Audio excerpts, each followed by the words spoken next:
നിത്തു, നല്ല അമ്മയാവാനുള്ള ശ്രമത്തിലല്ല ഞാൻ, നിൻ്റെ അമ്മയാവാനുള്ള ശ്രമത്തിലാണ് ഞാൻ. ഈ യാത്ര അതിൻ്റെ കൂടി ഭാഗമാണ്. നിനക്കിപ്പോൾ 4 മാസം പൂർത്തിയാകുന്നു. നീ എല്ലാവരെയും നോക്കുന്നുണ്ട്, കാഴ്ചകളൊക്കെ തിരിച്ചറിയുന്നുണ്ട്, നിറങ്ങളൊക്കെ കുറച്ചൊക്കെ മനസ്സിലായും തുടങ്ങി. ഇത് നിൻ്റെ ആദ്യത്തെ യാത്രയാണ്. നിറങ്ങളൊക്കെ നിൻ്റെ കണ്ണിൽ തെളിയട്ടെ, കാറ്റ് നിന്നെ തൊടട്ടെ, മലകളും പുഴകളും പൂക്കളും നിന്നെ കാണട്ടെ, നക്ഷത്രങ്ങൾ എൻ്റെ രാജകുമാരിക്ക് ഉമ്മ തരട്ടെ എന്ന് നിൻ്റെ അമ്മയും അപ്പയും. ഈ വീഡിയോ നിത്തുവിനാണ്. നീ ഒരു നല്ല പ്രായത്തിൽ, നിനക്ക് നല്ല ബോധമുള്ള സമയത്ത് ഈ വീഡിയോ കാണുമ്പോഴേ ഇതിൻ്റെ ഒരു എന്താ പറയുക, അതിൻ്റെ ഒരു എസെൻഷ്യലോട് കൂടി ആ സാധനം ഫീൽ ചെയ്യാൻ പറ്റുള്ളൂ എന്നെനിക്കറിയാം. അതിൽ നിറയെ കിടക്കുന്ന സാധനം കുറേയൊക്കെ ഞാൻ പാക്ക് ചെയ്ത് വെച്ചു. ഇത് മുഴുവൻ നിനക്ക് വേണ്ടിയുള്ളതാണ്. ഇത് ആ മേശയിൽ ഇരിക്കുന്ന സാധനങ്ങളൊക്കെ നിൻ്റെയാണ്.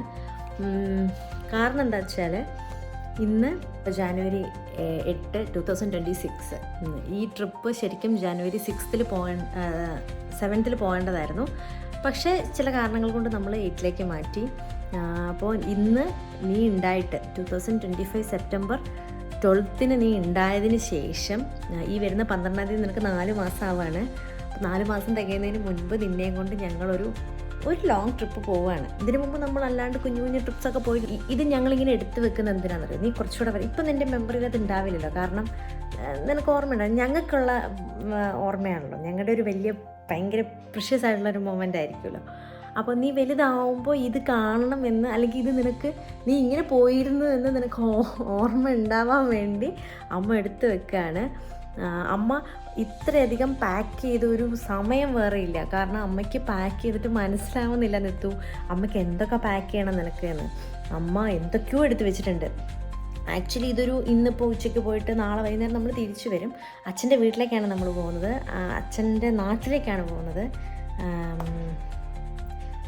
I M so happy for you. അച്ഛനമ്മ എപ്പോഴും പറയായിരുന്നു, നീ ഉണ്ടായി കഴിഞ്ഞിട്ട് അച്ഛൻ ജനിച്ച് വളർന്ന കളിച്ച് നടന്ന സ്ഥലത്തേക്ക് ആദ്യം പോകണമെന്ന് ഭയങ്കര ആഗ്രഹമായിരുന്നു. അപ്പം നമ്മൾ കുറച്ച് ഡിലേ ചെയ്ത് വരുത്തിയത് എന്താണെന്ന് വെച്ച് കഴിഞ്ഞാൽ അവിടെ കുറച്ച് തണുപ്പുണ്ട്. അപ്പോൾ അത് നിനക്ക് എങ്ങനെയാണ്, നീ അത് പറ്റുമോ, നീ കുഞ്ഞല്ലേ, അപ്പോൾ നിനക്കത് പറ്റുമോ എന്നൊന്നും അമ്മയ്ക്കോ അച്ഛനോ അറിയില്ല. അത്ര കുറച്ച് കൺഫ്യൂസ്ഡാണ്. പക്ഷെ ഇപ്പം ഞങ്ങൾ കുറച്ച് കോൺഫിഡൻസോട് കൂടി പറഞ്ഞു ഞങ്ങൾ പോവും, എല്ലാവരോടും പറഞ്ഞു ഞങ്ങൾ പോവും, നിന്നെ നോക്കും, നീ അത് ശരിയാവും, നീ മിടിക്കല്ലേ, നീ അത് ശരിയാക്കും നമുക്കറിയാം. അപ്പോൾ പാക്ക് ചെയ്യാണ്. എന്തൊക്കെയോ അമ്മയ്ക്ക് എടുത്ത് വെക്കാണ്ട് നിനക്ക് വേണ്ടി തന്നെ അമ്മ 3 ബാഗാണ് കരുതുന്നത്. നിത്തു വളരെ സേഫായിട്ട് ഇരിപ്പുണ്ട്. നിത്തുവിന് ഇത് പോകാൻ വേണ്ടി അച്ഛൻ ഇന്നലെ പോയി വാങ്ങിച്ചൊരു സാധനമാണേ. പിന്നെ അച്ഛൻ പ്രത്യേകം പറഞ്ഞൊരു കാര്യം, വളരെ സുന്ദരമായ അച്ഛൻ നിത്തു വലുതാകുമ്പോൾ ഇതൊക്കെ കാണണം കേട്ടോ.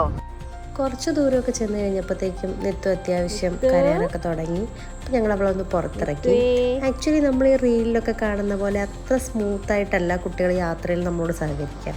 അവർക്ക് അവരുടേതായ ബുദ്ധിമുട്ടുകളുണ്ട്. നമ്മളതൊക്കെ അനുസരിച്ചാണ് യാത്രയൊക്കെ ചെയ്യുന്നത്. പെട്ടെന്ന് എല്ലാവരും ഇങ്ങനെ ഹാപ്പി ആയിട്ടുള്ള പല ഫേസുകൾ കാണുമ്പോൾ എല്ലാവരും വിചാരിക്കും അവരുടെ കുട്ടികൾ കരയുന്നില്ലല്ലോ എന്നൊക്കെ. സത്യത്തിൽ അങ്ങനെ അല്ല. അങ്ങനെ ഒരു കുഞ്ഞുറക്കം, 2ാമത്തെ ഉറക്കം നിത്തുവിൻ്റെ അല്ലേ? 2 മണിക്കൂറുണ്ട് അല്ലേ ചേട്ടാ? 3 മണിക്കൂറുള്ളിൽ 2ാമത്തെ ഉറക്കമാണ് നിത്തുവിൻ്റെ. ഞങ്ങള് നിത്തുവിൻ്റെ കസേര കിടന്നുള്ള ഉറക്കമൊക്കെ നിത്തു മതിയാക്കി. നിത്തു എഴുന്നേറ്റു, ഡയപ്പറൊക്കെ മാറി, ഞങ്ങൾ വീണ്ടും യാത്ര തുടങ്ങി. നീ കണ്ടോ, നീ ഫുൾ ടൈം ഇങ്ങനെയാണ്, പാലൊക്കെ കുടിച്ച് സുഖമായിട്ട് ഇറങ്ങാനിട്ട്. പല വീഡിയോസ് കാണുമ്പോൾ ഞാൻ വിചാരിച്ചിട്ടുണ്ട് കേട്ടോ, ഈ കുഞ്ഞുങ്ങളൊക്കെ യാത്ര ചെയ്യുമ്പോൾ എത്ര സ്മൂത്തായിട്ടാണ് പേരൻസിനോട് കോർപ്പറേറ്റ് ചെയ്യുന്നത്, എന്ത് എളുപ്പമാണ് ഇവരെയും കൊണ്ട് പോകാൻ. ആക്ച്വലി അങ്ങനെയല്ല. വീഡിയോയുടെ കട്ടിങ്ങും എഡിറ്റിങ്ങും ഒക്കെ ഉള്ളിടത്തോളം കാലം നമുക്കിതൊക്കെ വളരെ സ്മൂത്തായി തോന്നും. ഞങ്ങൾ കുറച്ചു നേരം കഴിഞ്ഞപ്പോൾ കരയാനൊക്കെ, ഇച്ചിരി കരഞ്ഞില്ലെങ്കിൽ ഞങ്ങൾ കുഞ്ഞാന്ന് ആരും അറിയില്ലല്ലോ അല്ലേ? പാശിഫയർ വേണോ, പാശിഫയർ വേണോ? അമ്മയുടെ പൊന്ന് പാശിഫയർ കുടിച്ചു. ഇല്ല അമ്മ എടുക്കില്ല കേട്ടോ. ഇല്ലടോ ഇല്ല. ഫോട്ടോ എടുക്കുന്നതിനും ദേഷ്യമുണ്ടോ? ഉണ്ടോ? നീണ്ട 3 മണിക്കൂർ യാത്രയ്ക്കൊടുവിൽ ഞങ്ങൾ രാജാക്കാടെത്തി. അമ്മായിയൊക്കെ കണ്ടു, ഒരു സലാമൊക്കെ വെച്ചു. അതിനുശേഷം നിത്തുവിൻ്റെ ഡ്രസ്സൊന്ന് ഞങ്ങൾ മാറി, കാരണം ചെറിയ തണുപ്പുണ്ട്. പെട്ടെന്ന് ക്ലൈമറ്റ് ചേഞ്ച് ആയപ്പോൾ നമുക്ക് മറ്റു ബുദ്ധിമുട്ടുകളൊന്നും ഉണ്ടാവണ്ടല്ലോ എന്ന് കരുതി നമ്മൾ ലെയർ ചെയ്തു. ബനിയനും സ്വെറ്ററും ഒക്കെ ഇട്ടിട്ട് സോക്സൊക്കെ ഇട്ട് നിർത്തു നല്ല സുന്ദര കുട്ടപ്പിയായി.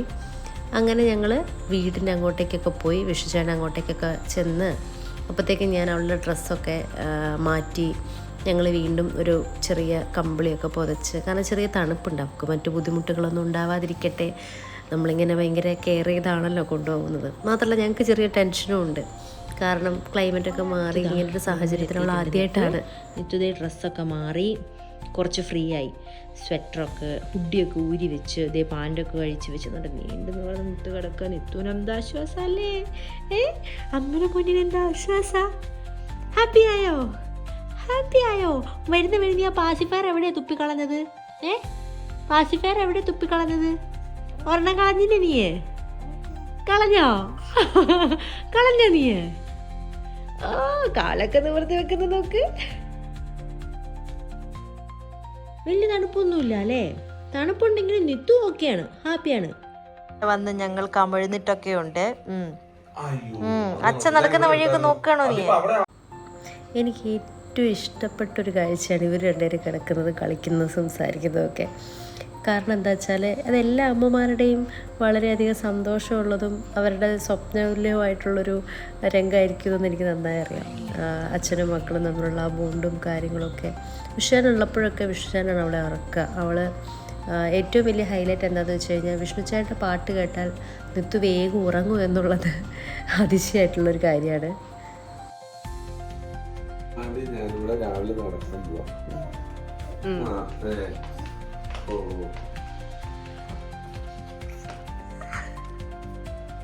നിത്തു ഇത്രയും വലിയ ഏലക്കാട്ടിനുള്ളിലാണ് ഇത് താമസിച്ചത് കേട്ടോ.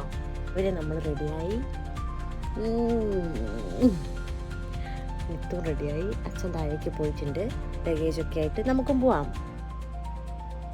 ഞങ്ങൾ പേരൻസ് ആയപ്പോൾ വളരെ ഇൻഡിപെൻഡൻ്റായി നിത്തുവരെ നോക്കുന്ന പേരൻസ് ആയില്ല കേട്ടോ ഞങ്ങൾ ഗ്രോ ചെയ്യുന്നത്. ഇതൊരു ഇവോൾവിങ് ഫേസ് ആണല്ലോ, അതുകൊണ്ട് തന്നെ അവളുടെ കാര്യത്തിൽ നമ്മൾ കിട്ടുന്ന അഡ്വൈസുകളെല്ലാം തള്ളിക്കളയാറില്ല. ഞങ്ങൾ പലതവണ ആലോചിക്കും. ഞങ്ങളുടെ വീട്ടുകാരുടെയും ഫ്രണ്ട്സിൻ്റെയും ഒക്കെ സജഷൻസ്, എക്സ്പീരിയൻസ് ഇവയൊക്കെ സ്വീകരിക്കുന്നവരുമാണ്. എന്ന് കരുതി എല്ലാം പരിഗണിക്കുമെന്നോ അതനുസരിച്ച് മുന്നോട്ട് പോകുമെന്നോ അല്ല, മുഴുവനായി അവഗണിക്കാറില്ല. നല്ല പേരൻസ് ആവുക എന്നതല്ലല്ലോ, അവൾക്കായി നല്ലത് പിക്ക് ചെയ്യണം, അവളിൽ നല്ല ഇമ്പാക്ട്സ് ഉണ്ടാവണം എന്നതൊക്കെയാണ് ഞങ്ങൾക്ക് പ്രധാനം. അതിൽ പ്രധാനപ്പെട്ട കാര്യമായിരുന്നു യാത്ര പോവുക എന്നത് തന്നെ. ഇപ്പോൾ അവൾക്ക് 4 മാസമായി. കാര്യങ്ങളൊക്കെ മനസ്സിലാക്കാനും നിറങ്ങളൊക്കെ തെളിയാനും തുടങ്ങുന്ന സമയമാണല്ലോ.